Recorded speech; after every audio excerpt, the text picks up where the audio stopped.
Thanks for staying with us. So it's Tuesday, and we have a healthy angle to today's topic. So we're going to be talking about, in 2019, the President passed the Discrimination Against Persons with Disabilities Prohibition Act 2018 into law. Amongst other requirements, the Act stipulates that every public organization must employ at least 5% of its staff from the community of persons with disabilities. Joining us now is the Council Chairman of the Federal Nigerian Blind Society, Mr. Gbolahan Shobande. Welcome to the show, sir. Good morning, Morayo. Good to have you on the show. Thank you very much. May I start by wishing you and all at TBC a joyful and peaceful Yuletide. Thank you very much. We wish you the same. So, thank you very much. Since this act was signed into law, could you give us a summary of how far of the implementation across the country? Do you know of how companies are insisting or ensuring that they are hiring 5% from your community? Well, it is early days. You know, the law is only 2 years old. The Discrimination Against Persons with Disabilities Prohibition Act of 2018 is what we are talking about. Like I said, early days, but let's give kudos to government for putting the law in place. It would be nice to see government, put in place incentives and perhaps sanctions to ensure compliance. But it is early days yet. Sir, during the lockdown, people were wondering how palliatives were being distributed. So I waited for these people with living with disability, the World Day for People with Disability, to see if there will be anything publicized about how you guys were treated during that lockdown, because these are some of the most vulnerable set of people.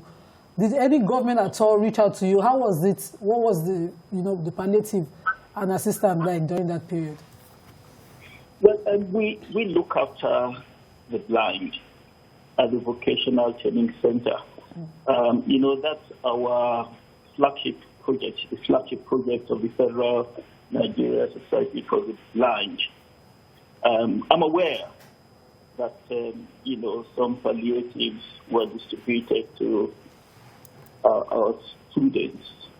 But what we are more concerned about really is the training of these students so that they can earn their place in government and private sector.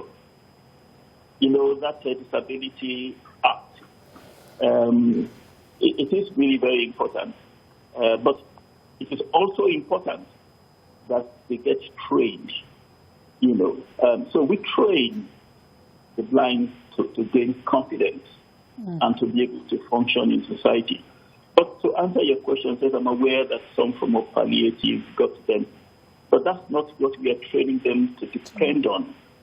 We are training them to become confident and to be able to function in society, to earn their place in government and the private sector. Right. And they're doing well.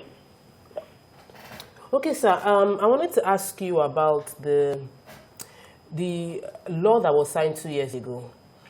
Yes. I know that usually we don't have shortage of laws. It's always been more about how to implement it. Based on your own information, do you think that the government, I would want to start with the MDAs from all ministries, department agencies, they should be the first ones to ensure that they have 5% people with disabilities. Have you seen any inclination or implementation from the MDAs and government agencies concerning this law? Well, we had the graduation ceremony for the Vocational Training Center last week. And one of our guests was our best performing student last year, who has recently been employed by Lagos State government. Wow, that's good. So yes, I would say that, we're starting, to give them equal opportunities. It is not at the level we will require. And I just like to take advantage of this opportunity, to encourage us all in government or private sector.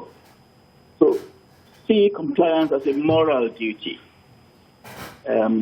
What I have found is that blind people in particular, once they are given an opportunity, they can be very productive in their work.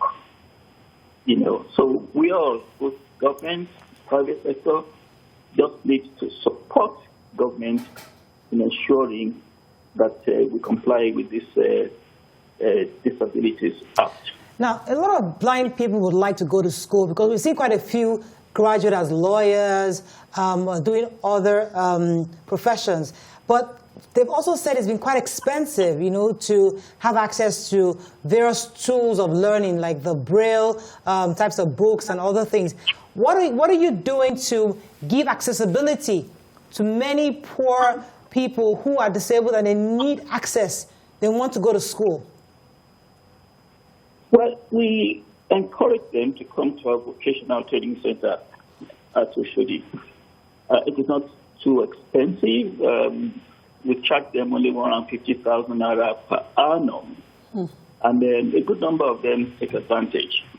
Of course, the training we provide is basically to transform them from people who have gone through the traumatic experience of going blind to people who go back to society and be able to function. So it's not too expensive, and we don't pay too much. Attention to the money. So when someone comes in and they can't pay, we try to find sponsors for them. Okay, that was where I was going to go with the question, because I have heard about the school at Oshodi, facilitating training for people with disabilities a lot of time from one of your facilitators, Mrs. Christiana Akirimade. TBC has covered some of her training and graduation. How exactly do people find funding? Because the amount you mentioned for a blind person is a lot of money, if you agree, if the person doesn't have parents or guidance to sponsor. So how do you get funding? Does government have a particular, grant that they give to the school to assist you to admit people that, that are indigent? Well, most of our funding, comes from Friends of the Nigeria Society for the Blind. Let me also say, and let me say a big thank you to Lagos State government, who have provided some support in the last 6 or 7 years. Before that, we had very little or no government support at all. But most of our funding comes from, Friends of the Society, a number of companies, who have supported us over the years, individuals, who have been friends of the society for years. So we do get by every year. Like I said, if we come across a blind person who is poor and cannot afford the 150,000 naira tuition fee, we help them along. We look for sponsors, and usually we find kind-hearted Nigerians, who provide that support. Okay, but we continue to need help. Okay, sir. Nigeria is tough for even the people without disabilities. I worry about how those with disabilities, with challenges, move around, because everything is a bit difficult. So what would you say is the most pressing concern that you would want the government to intervene concerning the ease of movement for people living with disabilities? Especially in COVID also. Right. No, you're quite right, especially with COVID. Actually, last year, we started advocating initially through Lagos State government, and later on to Abuja, to federal government, to help the blind to move around better. We need to design our roads in such a way that the blind can find their way better. We have a long way to go, and you're quite right. It can be a big challenge, for the blind. And talking about COVID, to move around, the blind need they depend a lot on touch. And touching is the one thing that you don't want to do because of COVID. So at Oshodi, one of the first things we do after a bit of counseling to get them to accept life as blind people, we teach them mobility skills, how to use the white cane effectively to move around. Then we go on to things like daily living needs so that they can move around in their homes and in their offices. And of course, there are other things, braille reading and writing, handcraft, business studies, computer operation and music. But to go back to your specific question, we can do with a bit of legislation that mandates that our roads, especially for the future, are designed in such a way that they make it easy for them to go around. Okay. And we are already involved in advocacy for that. We were in the Lagos State House of Assembly last year to talk about it, and we got a lot of support from Lagos State House of Assembly. We also went to Abuja, and we are beginning to get support. So we have a government that listens to our requirements. Right. Thank you. And are beginning to put the right legislation in place. Thank you very much, sir. It's good to hear that at least the Lagos State government is listening, and other governments are also doing what they can to support your community. Thank you very much. So we've been speaking with the Council Chairman of the Federal Nigerian Blind Society, Mr. Gbolahan Shobande. Right, so we have to wrap up the show very soon, but COVID is still with us. I know we're supposed to have our guest today, but they've told us we're supposed to have the National Coordinator of PTF on COVID-19, Dr. Sani Aliyu. Unfortunately, he'll be with us tomorrow. Unfortunately, he couldn't be with us today because they had to attend an urgent meeting concerning the issue of COVID-19. There's a second wave, possible second wave now, and we have to ensure that brace ourselves for this next wave and ensure that we don't spread. Because even Kaduna State actually had to shut down their schools. I mean, I saw it in the papers today. Yes. Kaduna State had to shut down the schools. We don't want to.